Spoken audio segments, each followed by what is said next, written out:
নাসরুম মিনাল্লাহি ওয়া ফাতহুন করিম ওয়া বাশশিরিল মুমিনিন। আসসালামু আলাইকুম ওয়া রাহমাতুল্লাহি ওয়া বারাকাতুহু। সংগ্রামী সাথী ও বন্ধুগণ, এই পর্যায়ে বক্তব্য নিয়ে আসছেন জুলাই আন্দোলনের অন্যতম যোদ্ধা কাজী মাজহারুল ইসলাম। জুলাই আন্দোলনের অন্যতম যোদ্ধা কাজী মাজহারুল ইসলাম।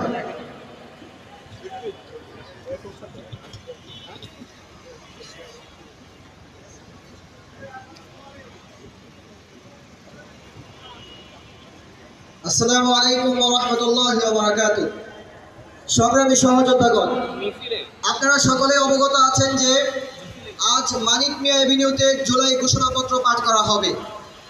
ইতিমধ্যে আমি নিশ্চিত হয়েছি যে সেই ঘোষণাপত্রে শাপলার কথা উল্লেখ নেই, সেই ঘোষণাপত্রে পিলখানা হত্যাকাণ্ডের কথা উল্লেখ নেই, সেই ঘোষণাপত্রে মোদি বিরোধী আন্দোলনে শহীদ হওয়া আমার ভাইদের কথা উল্লেখ নেই, সেই ঘোষণাপত্রে 24-এর আন্দোলনে শহীদ হওয়া মাদ্রাসা শিক্ষার্থীদের কথা উল্লেখ নেই, সেই আন্দোলনে বাংলাদেশের আলেম ওলামাদের ত্যাগের কথা উল্লেখ নেই।